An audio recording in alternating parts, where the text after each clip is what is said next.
अब तक हमने इलेक्ट्रोस्टैटिक पोटेंशियल एनर्जी निकाली है एक सिंगल चार्ज की, एन नंबर ऑफ चार्जेस के एक सिस्टम की और इलेक्ट्रिक डायपोल की।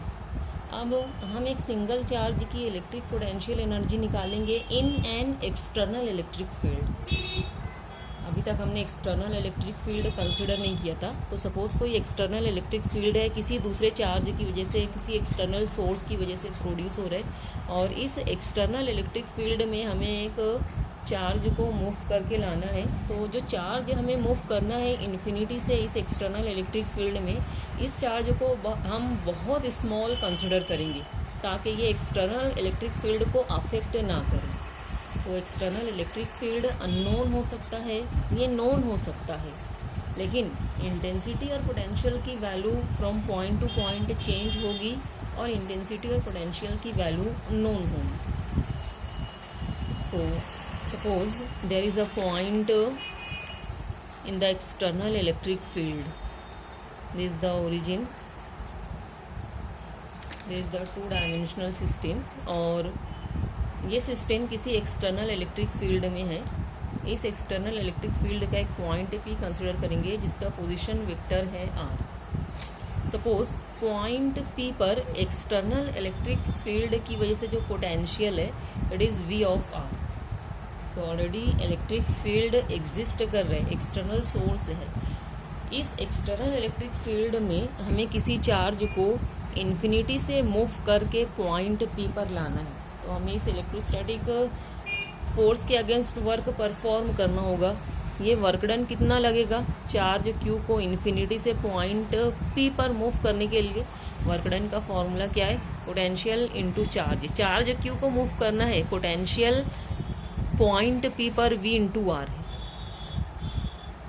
तो ये जो वर्क डन है ये स्टोर हो जाएगा in the system in the form of electrostatic potential energy. So work done will be equal to electrostatic potential energy, and this will be equal to potential into charge. Now let us see the electrostatic potential energy of two charges in external electric field. दो charges के system की electrostatic potential energy external electric field में मालूम करनी है। Electrostatic potential energy of two charges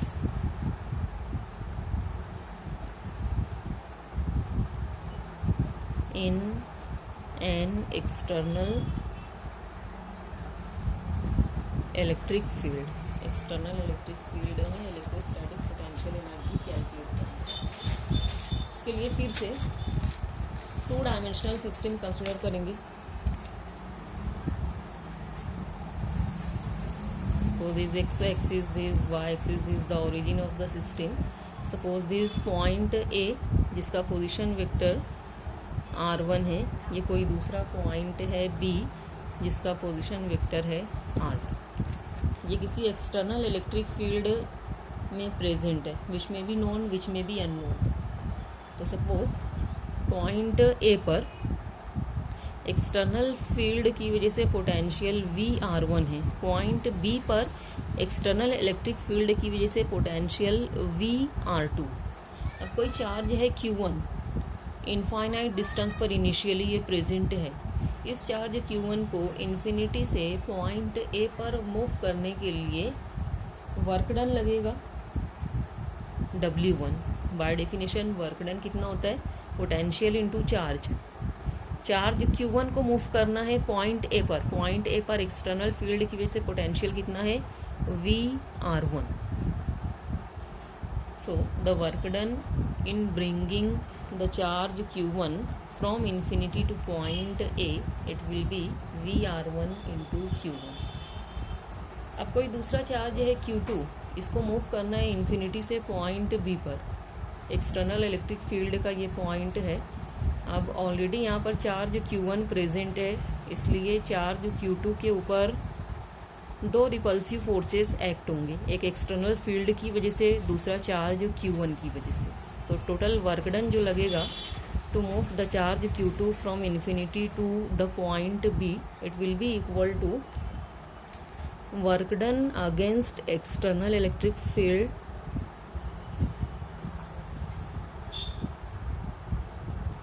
plus work done against the field of charge q1. Charge Q2 point B पर move करने के लिए चार्ज Q1 के इलेक्ट्रिक फील्ड में चुके ये है।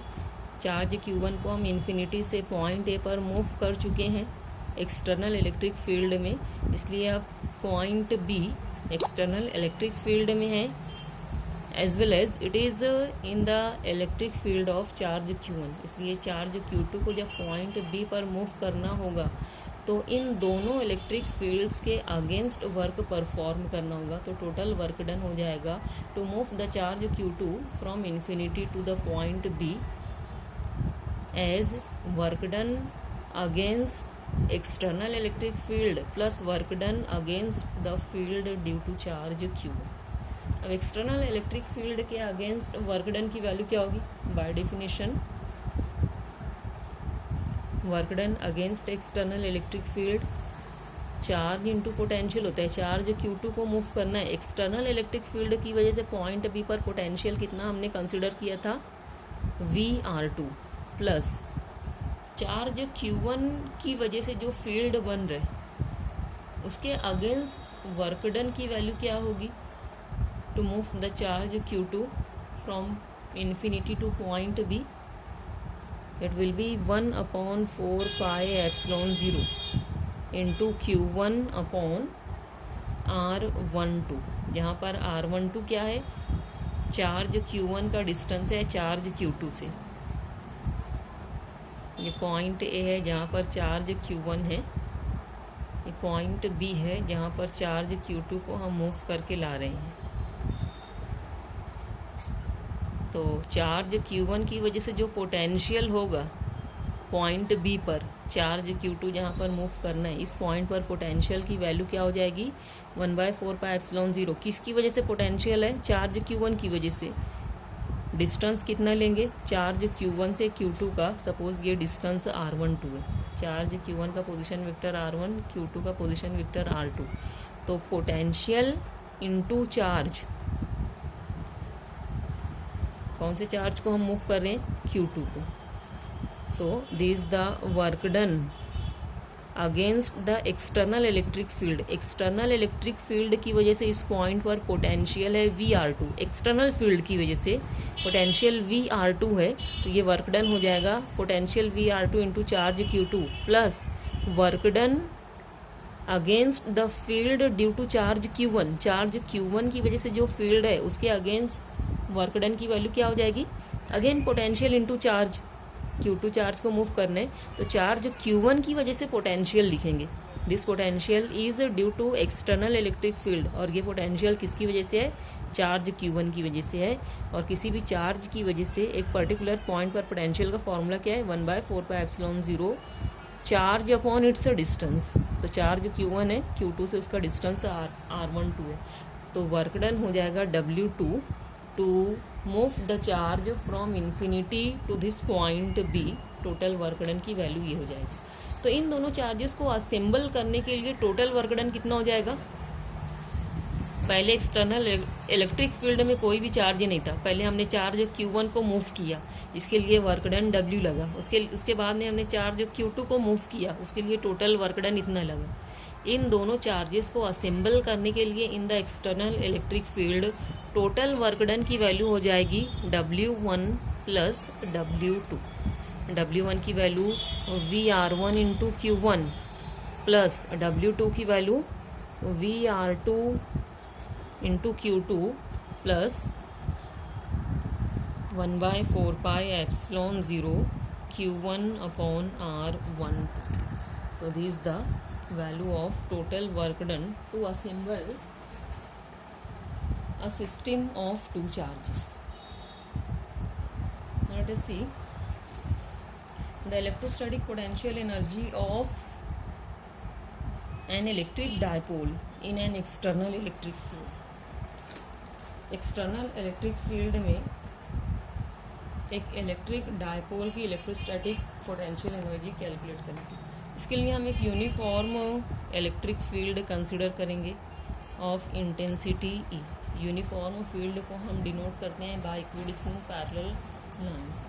इस इलेक्ट्रिक फील्ड में सपोज एक इलेक्ट्रिक डायपोल प्लेस किया गया consisting of two charges minus Q and plus Q. तो उसको इलेक्ट्रिक फील्ड में प्लेस किया जाएगा तो दोनों चार्जेस के ऊपर फोर्स एक्ट होगा।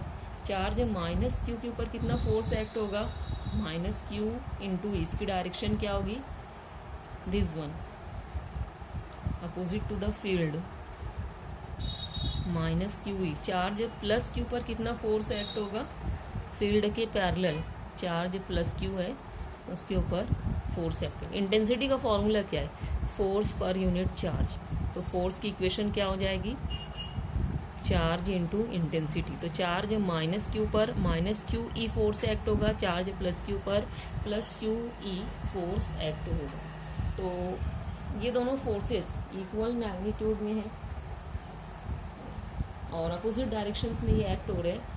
तो ये कपल बनाएंगे, मोमेंट ऑफ कपल या टॉर्क जो इस डायपोल के ऊपर एक्ट होगा, इस टॉर्क की इक्वेशन हो जाएगी torque equal to vector P cross vector E, जहाँ पर पी क्या है, it is the electric dipole moment. Torque का ये फॉर्मूला आप लोग 11th क्लास में डिराइव कर चुके हो।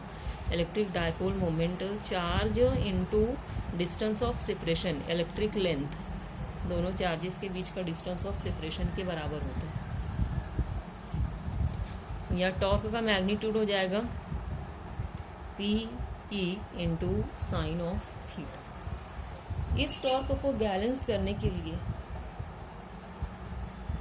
एक एक्सटर्नल टॉर्क की ज़रूरत होगी। तो इस टॉर्क को न्यूट्रलाइज करने के लिए हम एक एक्सटर्नल टॉर्क अप्लाई करेंगे इस तरीके से कि ये एक्सटर्नल टॉर्क डायपोल को रोटेट करे from angular displacement theta 0 to theta with very small angular velocity and without angular acceleration। बहुत स्मॉल एंगुलर वेलोसिटी से ये एंगल थीटा 0 से एंगल थीटा डिस्प्लेस करेगा डायपोल। तो जो वर्क डन लगेगा, this work done it will be equal to integration of external torque without angular acceleration. अगर हमें रोटेट करना है तो एंगुलर स्पीड बहुत स्मॉल होगी, हर बार बहुत स्मॉल एंगल से डिस्प्लेस करेंगे। तो जो टोटल वर्क डन होगा ये इंटीग्रेशन के बराबर होगा external torque into d theta, और इनिशियल और फाइनल वैल्यूज हो जाएंगी इंटीग्रेशन की from theta 0 to theta. Integrate करेंगे इक्वेशन को, वर्क डन हो जाएगा। टॉर्क को न्यूट्रलाइज करने के लिए या एक्सटर्नल टॉर्क को अप्लाई करने के लिए this work done will be equal to, external torque की वैल्यू पुट करेंगे P E sine theta, integration from theta 0 to theta P E sine theta, ये एक्सटर्नल टॉर्क की वैल्यू है, इनटू डी थीटा। अब electric dipole moment constant है, जिस external field में हमने डायपोल को प्लेस किया है इस फील्ड की वैल्यू कांस्टेंट है, इसलिए पी और ई को इंटीग्रेशन साइन से पहले लिख लेंगे into integration from theta 0 to theta sine theta d theta. So this work done will be equal to P E integration sine theta किसके बराबर होता है, minus cos theta from theta 0 to theta, और it will be equal to P E minus cos theta, upper value पहले put करेंगे minus cos, lower value angle की theta 0। So minus minus will become plus, आगे positive term को हम पहले लिखेंगे। तो वर्क डन का फॉर्मूला हो जाएगा work done equal to P E plus cos theta 0 minus cos theta initially अगर डायपोल पैरेलल है इलेक्ट्रिक फील्ड के, this was the uniform electric field of intensity E, तो अगर डायपोल इनिशियली फील्ड के parallel है तो एंगल थीटा कितना बनाएगा, एक्सिस के साथ में 0, इनिशियल एंगल थीटा 0 की वैल्यू 0 होगी, और कॉस 0 कितना होता है, +1, तो वर्क डन की इक्वेशन हो जाएगी P E into cos theta 0, theta 0 की वैल्यू 0 है और कॉस 0 1 होता है, 1 माइनस कॉस थीटा। तो इनिशियली डायपोल अगर फील्ड के पैरेलल है तो वर्क डन जो कि इलेक्ट्रोस्टैटिक पोटेंशियल एनर्जी यू के फॉर्म में स्टोर हो जाएगा in the dipole, it will be equal to P E into 1 minus cos theta. Initially अगर डायपोल फील्ड के परपेंडिकुलर है, इलेक्ट्रिक डायपोल अगर फील्ड के परपेंडिकुलर है, यानी एंगल थीटा अगर 90 डिग्री होगा, थीटा 0 की वैल्यू इनिशियली डायपोल अगर परपेंडिकुलर है तो 90 डिग्री होगी, और कॉस 90 कितना होता है, 0, तो कॉस थीटा 0 की वैल्यू 0 हो जाएगी। Electrostatic potential energy electric dipole की हो जाएगी P E into 0 minus cos theta, और this electrostatic potential energy will be equal to